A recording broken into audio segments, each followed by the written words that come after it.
कुछ कड़वे आंसर ये भी देंगे बहुत सारे लोगों को, क्योंकि ये भी हमारे गोल्ड ऐसा मेंबर है और हमारी कंपनी को ज्वाइन करने से पहले से ही एक्सपोर्टर है।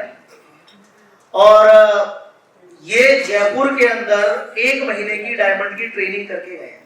सर बहुत सारे क्लाइंट पूछ रहे हैं मेरे से, कुछ क्वेश्चंस आए थे कि जयपुर में ट्रेनिंग करने के लिए रहने का क्या रहेगा और ट्रेनिंग जरूरी है क्या, तो क्या आपको लगता है? हेलो सर, इस सवाल का जवाब देने से पहले मैं आपसे ये पूछूं कि खाना खाने के लिए हाथों की जरूरत पड़ती है कि नहीं? कि खाना आपके टेबल पर रख दिया आप ऐसे ही खा लोगे? तो कोई भी काम करने के लिए ट्रेनिंग की जरूरत पड़ती है। बिना ट्रेनिंग के, बिना चीजों को समझे इट इज वेरी डिफिकल्ट कि आप उस प्रोडक्ट के बारे में जानना सब कुछ चाहते हो, बिजनेस करना चाहते हो, लेकिन आपको उस प्रोडक्ट के बारे में पता कुछ नहीं है। तो without training you can't climb a second ladder in your life. तो ट्रेनिंग तो मस्ट है। और रही बात कैसे करें ट्रेनिंग, कहाँ कितना खर्चा है, कैसे करेंगे, तो ये तो आपके ऊपर डिपेंड करता है। आप डायमंड में बिजनेस करना चाहते हो और रहने के लिए, खाने के लिए it's not a big deal. तो मैं इसमें ऐड ऑन नहीं करना चाहता ज्यादा। बिल्कुल सही है। एक और क्वेश्चन है सर, आप टी एक्सपोर्ट करते थे और फिर आपने गोल्ड ऐसा क्यों चूज किया, जबकि टोटली डिफरेंट फील्ड है? चाय एक्सपोर्ट करना और सोना और हीरा कैसे करेंगे? ये बड़ा इंटरेस्टिंग सवाल पूछा सर ने कि मैं चाय एक्सपोर्ट करता था और गोल्ड ऐसा में क्यों आया। तो चाय export is a very good business, I am telling you it is a very good business. But मैं जहाँ एक्सपोर्ट करता था वहाँ पे जो वाया मीडिया जो चाय जाने का था, वहाँ पे बहुत प्रॉब्लम हो गई। रसिया यूक्रेन के वॉर के बाद चाय ईरान के माध्यम से या चाइना के माध्यम से जाती थी। And I used to send tea to Tajikistan and Uzbekistan. तो ईरान पोर्ट पे चाय का कंटेनर बहुत डिले होने लगा। Sometimes it takes 2 months, sometimes it 3 months। तो चाय हमारे वहाँ चूंकि एक्सपोजर में पड़ी रहती थी तो खराब होने लगी। इस कारण से मुझे वो बिजनेस को स्लो डाउन करना पड़ा जब तक ये युद्ध बंद नहीं होता। तो फिर मैंने उपेश जी से मुलाकात हुई, इनसे बात हुई और I will tell you in the first meeting only मैंने उपेश जी से कहा, sir I have never seen a wonderful person like you. इस पूरे एंटायर इंडिया में, not in Jaipur, I will say in entire India nobody is there to support like Dr. Upesh Singh. ये I can guarantee you from my words। पहली meeting में मैंने कहा था sir आपके जैसा वंडरफुल पर्सन नहीं है। कोई आपको हाथ पकड़ के चलाना सिखा रहा है और आप नहीं चलना चाहते तो ये आपकी गलती है। He is holding your hand till the end, but if you don't want to walk, he can't make you run।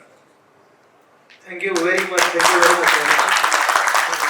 ज्योति जी, एक और चीज है कि मैं आपको भी धन्यवाद देना चाहता हूं। हम लोग कोविड से जुड़े हुए हैं और कोविड से जुड़ने के बाद भी हम लगातार टच में रहे और आज आप हमारे गोल्ड ऐसा टाइटन्स हैं।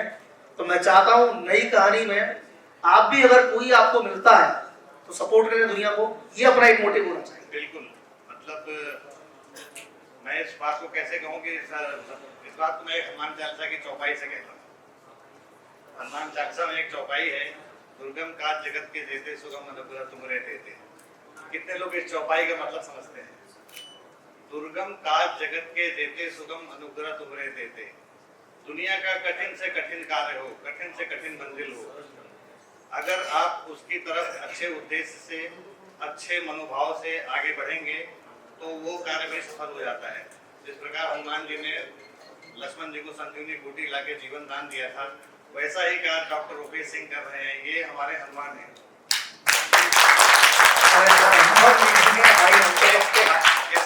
इस बिजनेस वर्ल्ड में मैं बता रहा हूँ, इतना ईमानदार, इतना डेडिकेटेड आदमी आपको नहीं मिलेगा, कहीं नहीं मिलेगा, ढूंढने से नहीं मिलेगा।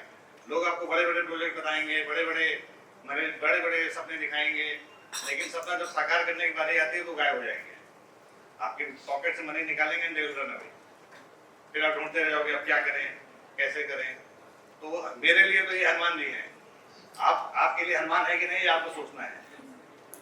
जैसे राम जी के लिए हनुमान जी थे, अगर राम जी कहीं भी फंसते थे, कहीं भी अटकते थे, पूरी हनुमान चालीसा इसी पे बनी है। राम जी को कोई भी तकलीफ होती थी, हनुमान जी को याद करते थे।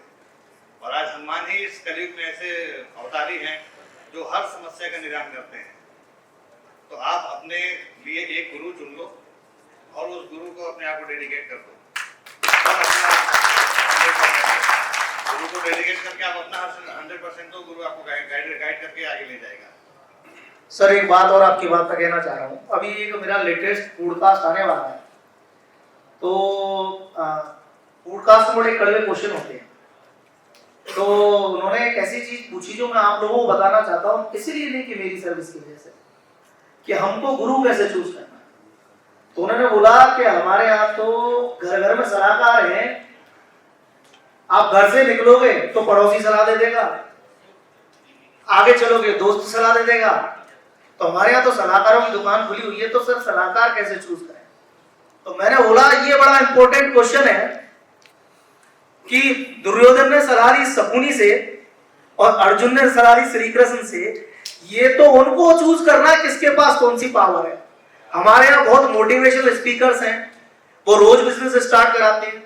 हमारे यहाँ बहुत सारे सेल्स ट्रेनर हैं जो रोज लोगों की सेल्स को बूस्ट कराते हैं। हमारे यहाँ बहुत सारे ऐसे लोग हैं जो कोर्सेज कराते हैं जिन्होंने कभी इंपोर्ट एक्सपोर्ट नहीं किया। देखिए मेरा मानना है अगर माइंस का बिजनेस करना है तो उससे सलाह लेनी है जिसकी माइंस है, इंपोर्ट एक्सपोर्ट करना है तो उससे करना है जो खुद कर रहा है कि नहीं कर रहा है। अगर कंस्ट्रक्शन बिजनेस में जाना है तो उससे सलाह लेनी है जिसने रोड बनाई है कि नहीं बनाई है, क्योंकि कड़वी सलाह प्रॉब्लम वही बता सकता है जिसने फील्ड में इसको फेस किया है।